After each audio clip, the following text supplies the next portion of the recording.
Hello, everybody. Welcome to another episode of the HX Eds with me, Dino Ulysses and Cynthia Smith, where we talk about the latest news in technology, AI, with human touch and other topics as things get hot and depending on what's out in the news at any given moment. Cynthia, how are you? I am great. Thanks for the intro, Dino. It's the end of the year. Remember, we It is. started this podcast with no real expectation in mind. I don't know. This is our fifth one. So, yay, us. I don't know if we thought we would make it that far. So, and we have, and it's been fun. I just want to take a moment to thank you for helping me turn our conversations into something fun. That's And right. I also want to take a moment to thank our guests. We've had Galaxia Martin, who talked about cybersecurity with AI, David Hummel, who talked about operations in AI, and then Hudson Hollister, who also mostly talked about decision making, but AI came into it. And so it's just been a lot of fun. We didn't think it would turn into AI conversations, but that's That's sort of right. dominated the news, right? It was. We and you have been knowing each other for over 20 years now. Yeah. And Has it every been time that we long? connect and have a conversation, we always have a fun time Yeah. having conversation. And we Mhm. figured, well, let's turn those water cooler type of conversations into podcast. That's exactly what this is. We don't do water cooler conversations That's anymore. right. We used to be able to chit chat at work and about general things, and now it's all heads down. Yeah, it's so too. And that was one thing in a couple jobs I've had recently, which I missed. It just felt like nobody was doing work or talk anymore. The workplace, the hours we all work, I think have expanded. Yes. Anytime we worked over 40 hours, you worked overtime when we started out, about 43, 44 hours was Right. overtime, 4 hours. And that's kind of a norm That's now. the norm. And, but hours keep expanding and I'm finding people just want to get in, get out, go Yes. back to their family and we just don't have time for work. We'll talk No, sometimes not at at all. the office and I've missed it. But you're right. We have a few different topics in mind. Hmm. AI has led the conversation quite It a bit. has. When we started out, we weren't thinking we are going to be talking about AI as much as we did, but we did because that's where it's dominated the Mhm. conversation out there besides maybe politics and current events. But when it comes to industry, Yeah, business, AI has basically dominated. it has dominated. So I have a question for you. Yes, What I'm feeling like the AI bubble has burst or sort of flattened a bit. Wanted to get your thoughts about that. definitely agree with the flattening thing. And there's definitely a risk of a bubble. And bubble, not just in terms of usage and all that, but bubble also in terms of from a financial standpoint. As Mm, you have read in the news and we both have heard, there's just been so much money invested into it. And we're not seeing the returns on investment. no, not good returns. And I don't think they're going to see them as fast as they expected. And honestly, myself too, at times expected as well too. I saw AI kind of go straight up in terms of usage and capabilities, but there's definitely been a flattening. You know, I didn't think. The reason I didn't, you and I have talked about this forever. So many companies have taken bad processes that were offline and rather than clean them up, make them efficient, they've taken those bad processes and put them online. And so you got to clean that stuff up. David Hummel talked about it That's before right. you can even get anywhere. If you are, and a lot of companies, I'm not saying all, but a lot of companies were operating at that. And so I think people need to understand what it is they want AI to do for them. 100%. So the organizations are using AI, taking broken processes from the past, which is, let's say, dirty data. Yeah. When people are just doing data science and analytics, they always had some dirty data that just didn't Right. clean enough and went through it and their algorithms and, Yeah. garbage in, garbage out. Yeah. And if AI, you still have it going on, but I think there's been a flat line from both, from the Mm. organizations who are trying to implement the AI and not implementing as fast beyond a certain point. Right. And then the AI organizations as well too are not improving their product as It's fast as quickly. the promise said, some of us expected. Yeah, this morning I use AI for many different purposes, but one of the Hmm. things I use it for is to learn and follow current events. Hmm. So occasionally I see something that I'm not 100% sure how accurate what I'm seeing is. So I Yeah. will ask AI to do an honest analytical analysis of Mhm. something I read. Okay. And I use the word honest because I wanted to make sure it's focusing factual. I also use the word Right. Okay. factual in there. Make sure that I it's love give that. me facts and it's Yeah. staying, not looking to placate me, make me feel good about something. I just want to get the real facts, what's going on. And I alternate use that between Claude and ChatGPT. Yeah. And this morning I started out with ChatGPT and going back to garbage in, garbage out. What Okay. it did was it went and pulled from free resources that I already knew were biased, Eh, politically wise, and I was just trying to learn. So the question I was trying to get an answer mhm. for is I'm trying to understand how many people may be leaving my state, which is Illinois, how many people Mm. coming in, what the Yes. reasons are. And ChatGPT didn't do any of the analysis, didn't fact check any of the sources it got. It basically just kind of got garbage and gave me garbage back. Oh my And goodness. Claude did a much better job, but Claude also used a couple biased sources. And I Mm. understood why it did that because one of the two sides is spending more time talking about the topic. But long story short, I didn't get what I was looking for Mm. based on facts. I wasn't getting numbers and Okay. other things in the answer. And what I found was I got two answers. The ChatGPT one just was lazy. And when they asked me for feedback, I gave Wow. thumbs down. I said lazy. That was the Did answer I you? gave. Because it has different options. So one of the Yeah. options is lazy. And I told ChatGPT if I was lazy, didn't do the analysis or research I was hoping for. Did a better job. I pushed Mhm. back on Claude to say, hey, listen, three of the sources you gave me, can you tell me a little more about them? Which way do they, lean and everything else? And then when it did, and it gave me the right answer without getting political, which way they lean, he Yeah. goes, yeah, they lean this way, but the numbers are actually Right. accurate. Love So I that. gave thumbs up to Claude because at least it did some analysis. Okay. So yeah, I do think there's a flat line in a few ways. Long Yeah. answer, there's a flat line in terms of quality I'm seeing and flat Yeah. line in terms of ability of organizations to use it. Well, we talked a little bit. I don't know if we talked on the podcast or just with each other of this notion of not providing feedback to the language models. That's right. Because remember, early on, I said, "Is it getting dumber?" Well, then I Yes. found out if you're not providing it feedback, it doesn't know. And so I don't always do positive feedback, but I have become more mindful of giving it negative feedback when things don't work. One of the things you did in your analysis with it, which I really, really like and appreciate it, we've talked about this. This gets to critical thinking because there are going to be times where people don't know this information is Yeah. incorrect. Something was off, you knew it wasn't right, and then you probed a little deeper. So it's also about asking better questions. You know what? And it's something I've been worried a little bit as of late. Okay. I often hear people comparing two different entities and equalizing them. Mm, Media sources and kind of lump them all together and say mainstream media or both political parties are the same without really seeing any distinctions. And I think that's sometimes lazy analysis of thought. And I'm finding the one thing that I'm worried about AI, many of them go to AI looking for answers and think of AI as something that's smarter than them and mm, they trust the answers they get. agree. Oh, and I I, guess I wanna interject. We're talking yes, about generative AI. that's right. I wanna be clear in case other folks are listening. That's right. Great point. And a lot of use cases. Me Yeah. and you've been talking about it's a lot of large language models. Right, It's the type of AI that your average Joe is using. right.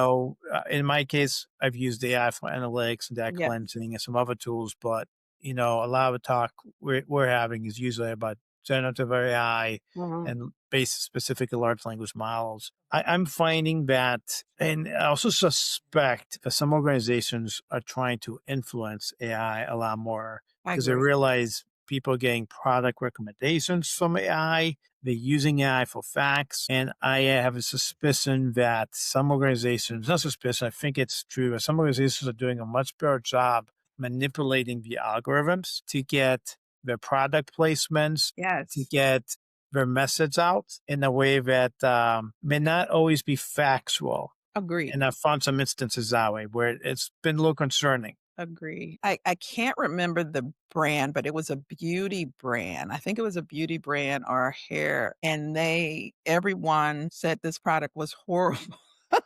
And then one person just said, "Well, they're doing a much better job with their messaging and getting their messaging out." And it's like, how is that possible? So it speaks to you, people using the AI and the algorithms to push their messages that aren't always Definitely. the best product or whatever. And, I've done plenty of comparison between the different, large language models out there. I was looking to buy a suit. Talk about place. I was looking to buy a suit back in September. I ended up not buying one, but I Okay. was doing some research and I used three different, I used Gemini, Claude, and ChatGPT. In this case, usually not the case. Usually I find Claude doing a better job. In this case, I felt that ChatGPT did a little more of a good job in terms of doing research and Yeah. reading They things they and doing tend to what I was be. expecting it to Yeah. do. But a couple of interesting things popped out when I did that is that if you do a Venn diagram, you see where the answers match. Yeah. They didn't match as much as I was expecting to. Really? They used So, to, though. I asked the top 10, give me top 10 recommendations for all three Yes. of them. And there's about three brands where I got an overlap. So what I did with that was Mm. I took what each one gave me and I played kind of devil's advocate with all three of them. Go, hey, what about these three brands or four Right. brands? What about this brands? And then I watched them rearrange the list and interject some of the other brands in there. So I asked for top 10 and I started getting closer answers by all three Okay. of them. And I've had plenty of experiments I've done with Mm. all of them, trying to basically determine which ones will give me the most accurate, Yeah. factual Yeah. answer. And I want to say that a good 20 to 30% of the time, I'm finding some inaccuracies here or there with Mm. with them. Or, be it the facts, be it not following all my instructions, being sometimes confused. So a couple of times when I'm giving it an email, it confuses who I am, the person asking. I Yes, said, I've noticed that. please improve my email. Uh-huh. And it thinks I'm somebody else, Right. even though if you read the email logically, you could tell that, hey, this part is me, who I'm Yeah. signing. And, even if I'm That naming the other is person I'm very emailing too, interesting. I have to tell it who I am sometimes. That is interesting because was it the Chat GPT-5 that came out that everybody was just up in arms about? And you just wonder what kind of changes they're making, what kind of changes they're looking at. So this is very interesting. One of the things I know you primarily use Chat GPT and Claude AI. I use Claude AI and DeepSeek. And I just want to talk to you about at a computational linguistics conference this year. DeepSeek's research team, led by this guy, Dr. Lang Wenfeng, they won the best paper award in terms of their ability to do the title was Native Sparse Attention, Hardware Aligned and Natively Trainable Sparse Attention. And so I've always been a big fan of DeepSeek, as you know. And I do see some of the improvements. Not as quickly. I'm still a fan of Claude. I do think Claude on some analytical stuff is just really top notch. I haven't done as much research on ChatGPT. I did initially, but it just was not performing well. Although I'm told some of the later models are performing very well. Yeah, I'm seeing improvements in both, and it's interesting too because I've not used DeepSeek yet, Mm, and I've mostly limiting myself to two of yeah, them right now, and exactly.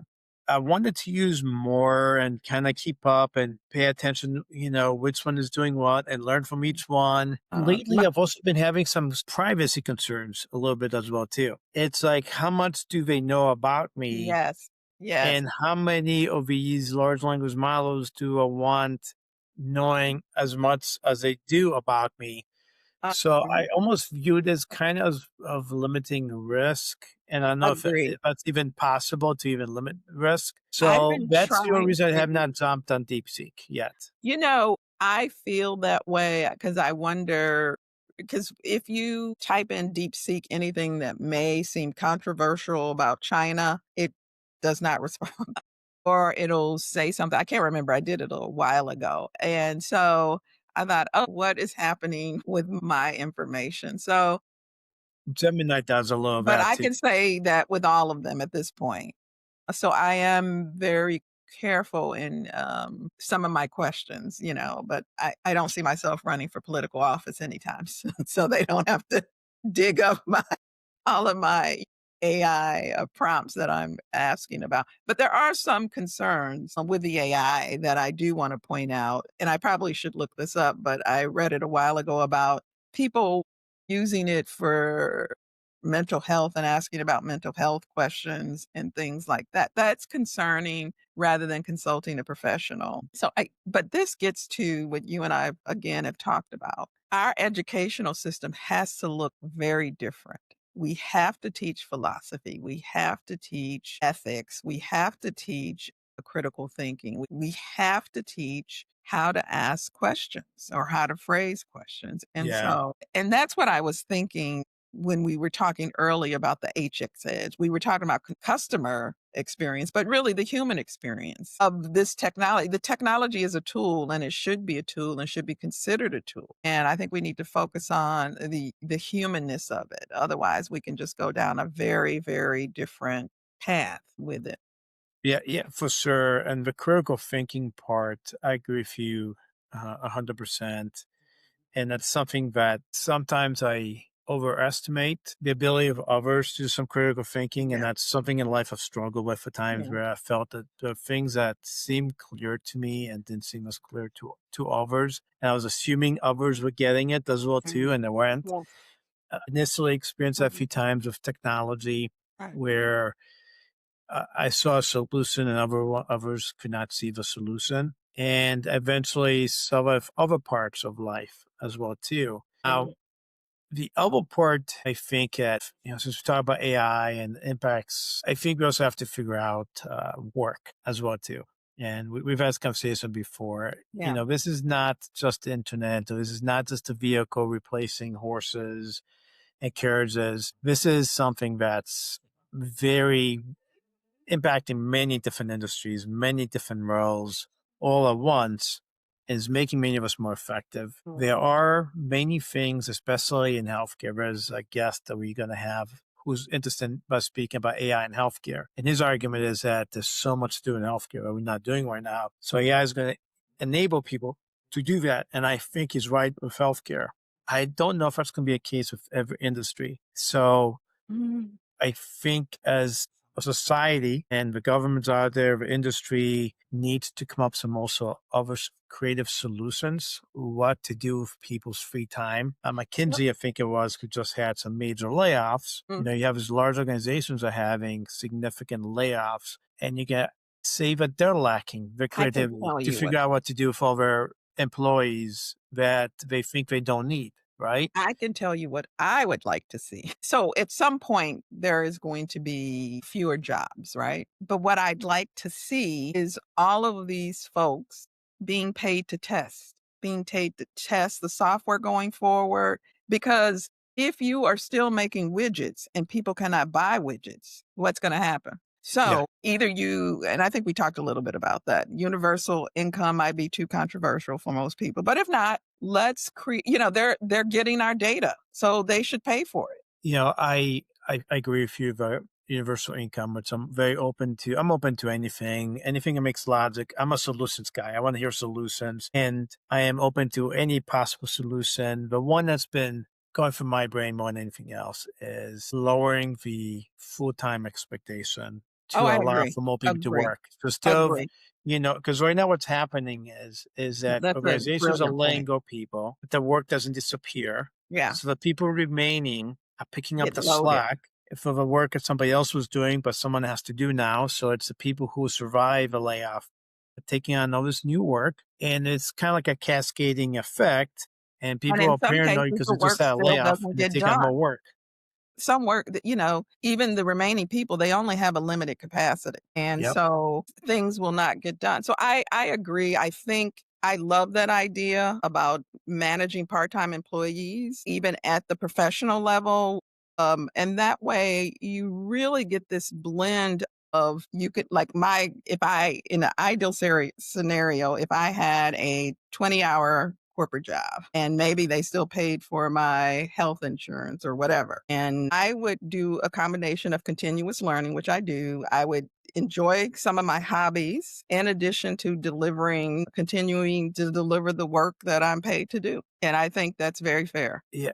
The other part that I've been thinking a little bit about, and this would benefit society and all Mhm. of us, is we are living longer. We have a We are. better healthcare system, but we're living quality lives. So I've been thinking a lot about wellness, especially Yes. since the COVID days. So I think if I found myself with an extra 8 hours a week, that means I was 8 hours, at least 4 of them or 5 of them, it's going to be walking, Yeah. doing gardening, taking my dog for a Yes. walk, hiking, doing something physical. And I've been, I know people say that I've been mindful. I've been doing that. I Yeah. actually took my dog for a long walk in the middle of the night last night.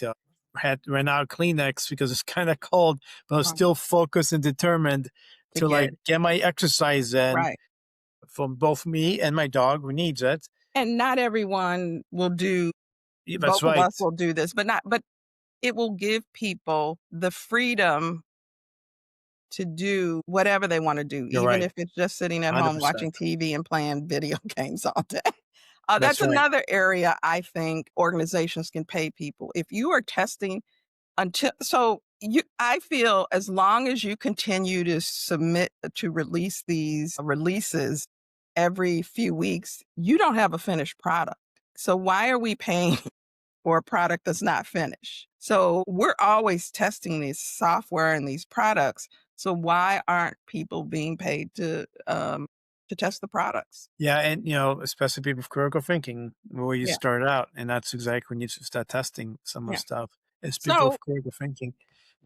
some of these things may happen or none of these things may happen, but I think folks will come up with their own equally wonderful solutions. Yes.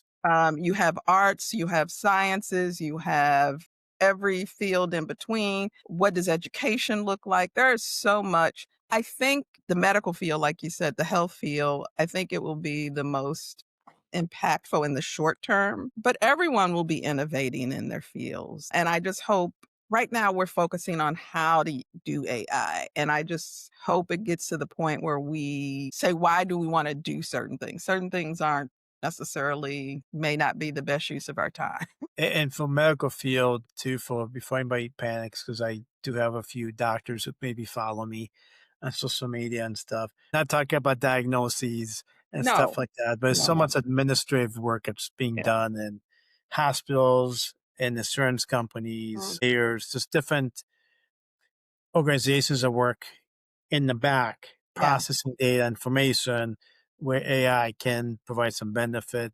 Because we start out mentioning about people who are using AI to self-diagnose stuff and how risky No. that could easily be, you know, I mean, and I think you remember people freaked out when WebMD came on, and that's right. the really good doctors that I have experienced welcome you bringing any research you have, and,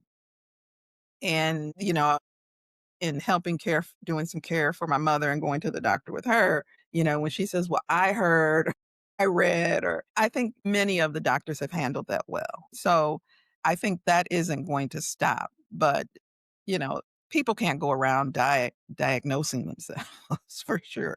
Can you imagine? Oh my god, especially somebody's a hypochondriac. I probably should take that out, but yeah. So New Year's coming around. I'm gonna Yes, change the topic a little bit and make it a little thank personal. you. Do you do resolutions yourself, like New Year's resolution? I do not. I do goals, Me and either in too. fact, I've kinda tried to start my goals in October or November, or at least thinking about them so that I'm not doing everything at the first of the year. Like, I started back swimming and I kept saying, "Well, I'll wait till the first of the year," but, I said, "Hey, there's no time like the present," so I started at the end of October. So those are the kind of things I do, and then I just say, "Hey, I wanna get up to," I think I do 2 times a week. By first quarter, I wanna be up to 3 days a week, that kinda thing. So I just set goals for myself. Too much take a same approach. I used to be a runner in college and I had a Okay. coach who basically a very successful coach who won several Nice. national awards, Okay. and his name was Akarius, and he used to say, and I may misquote his quote a little bit, but it's been 30 years since he's been my coach, but it was basically used to tell us run for fun and for Mhm. personal best. Yes. And I've taken life, that approach to life in many ways. And I'm not always aware I'm doing that, but every day I try to live it better than I did the day Yes. before. Doesn't Yeah. always work out. I'm constantly looking for ways to prove myself. Yeah. So I don't set necessarily resolutions, but my goal is always to live better today than I did the day before. Indeed. Indeed. And to do that, I have to take the right direction. If that's educating myself about something, if that's working out, if that's doing something good.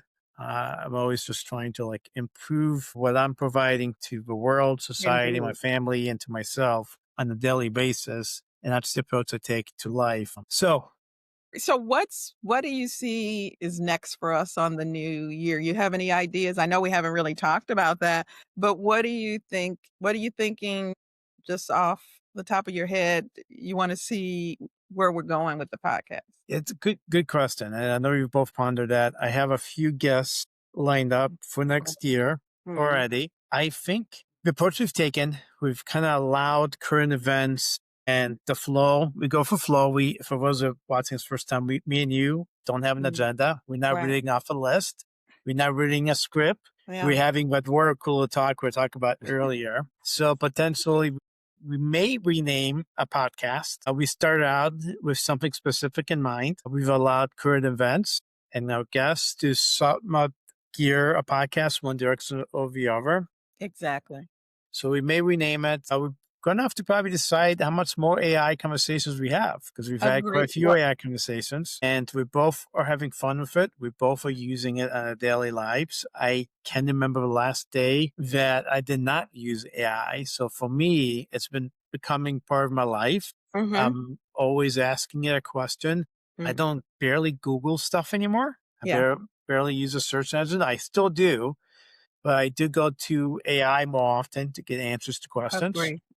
I get my answers quicker as well too. I'm usually getting a little more informed answers as well too. I'm a reader, so I think going back to the podcast, what do you think?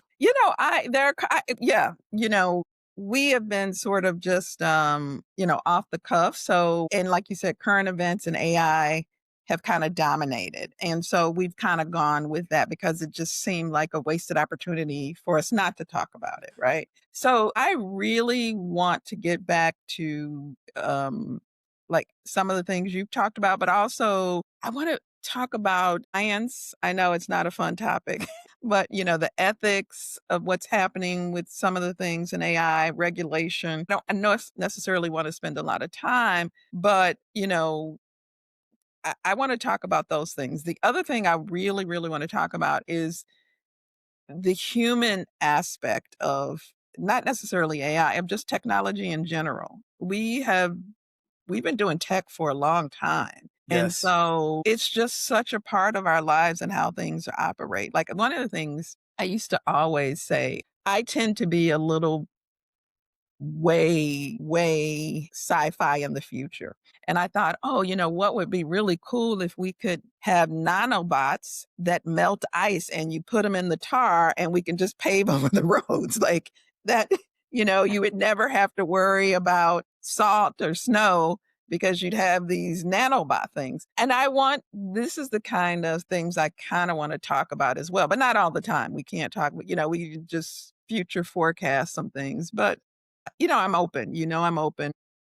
You and I, we digress. We go on a Yes. lot of topics and things. And so I kind of like that sort of openness about our podcast and bringing guests on as well. I like highlighting people's expertise in things and their perspective. One space, and we've talked about this in the past too, is leadership. But that's a topic we Yes, haven't explored as much in the podcast, and I think something we can maybe that's a talk to more in 2026. agree, I've had agree. some interesting conversations recently as well too. I feel that Currently, I think leadership kind of goes in fast and in and out with some organization. Right. Currently, there's not as much emphasis put onto leadership. Yeah. A lot of organizations have been let go middle managers, and I think they're making a mistake that they're going to pay for. The second the market gets hot Mm, again from a job market standpoint right. and need to expand, feel many of those organizations will not have enough leaders I to agree. basically grow, to scale, Yeah. and that's going to be a problem down the road. I was talking to a leader recently, and he was talking about his prior organization of Mm, how they built leadership in two elements. One was the technical side of leadership, thought leadership, technology wise, yeah. and Yeah. then leadership, people leadership. And how they had separated the two, but me and that individual end up having a conversation about how leadership in general has not been a priority for many different organizations. Not developing it.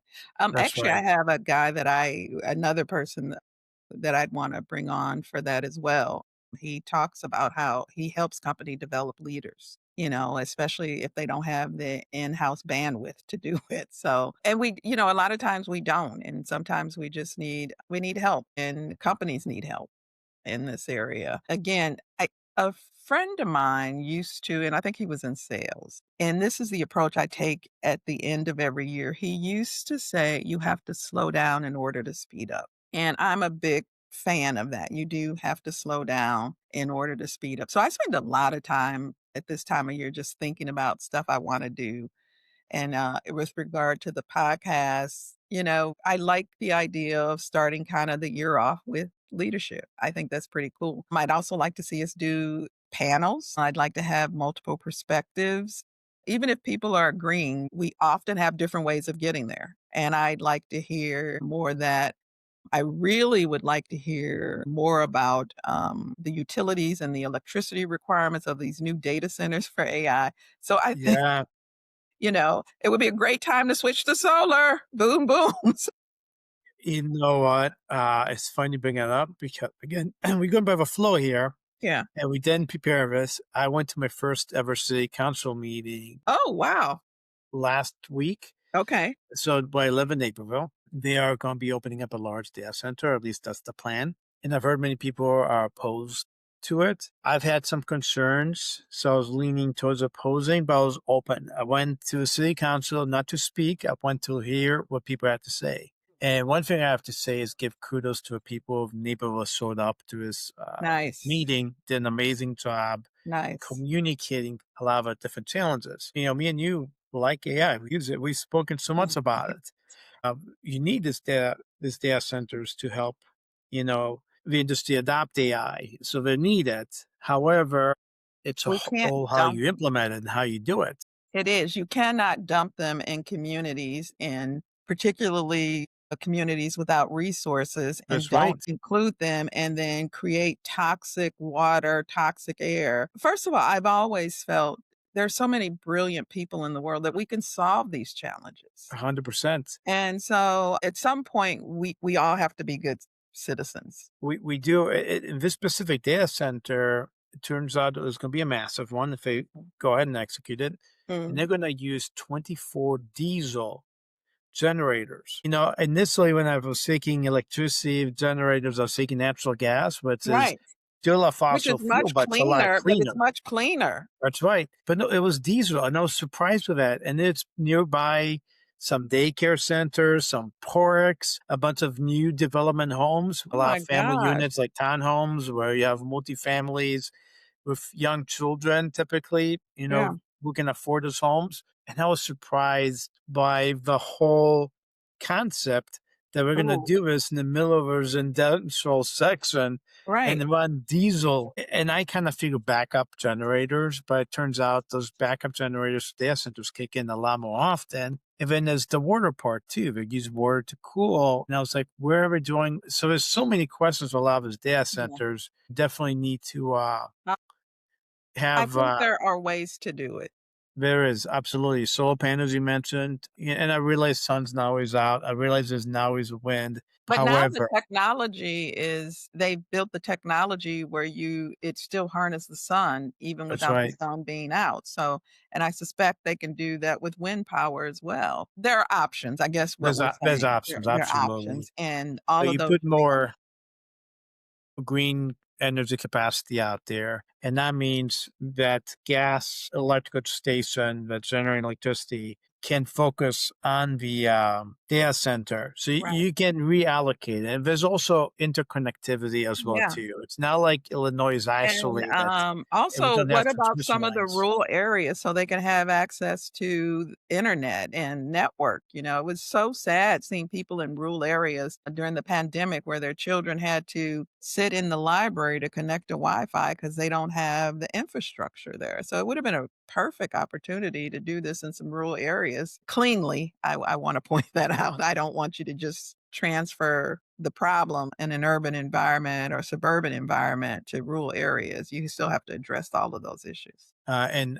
before we close the panel idea, I do like that one topic that I've been thinking about. So everybody, watch out. Some of the topics that will be coming out in 2026 Yeah. is the job market. Yes. And a good panel conversation I think will be maybe having 2 or 3 recruiters who Mm. focused on tech and talking about the job market and how they see it in I'm 2026, just taking a few 2027, notes. Yeah. and have them who are actually in the industry, who are helping organizations hire, Yeah. say what they think of the skills of tomorrow, and Mm. also what do you think is going to happen in the job market 26, 27, and beyond. That'll be interesting. Well, It will be. Dino, it's been a pleasure. Here's to a happy holiday for you and your family. Look forward to seeing you and talking to you in the new year. And it's still going to be a fun ride. So I'm excited about that. I am excited as well too, Cynthia. Happy holidays, Merry Christmas. Have a great, awesome New Year, and I'll talk to you again in 2026. Yeah. And just I want to say to our fans, I don't know, subscribers, I don't know what you call these. I just want to thank you for tuning in. I just want to take a moment to thank Galaxia Martin, David Hummel, and Hudson Hollister for just being active participants and willing and giving us your time. So thank you, everybody, and happy Merry Christmas, happy holidays, happy everything. Anyway, talk to you soon. Bye bye. Thank you.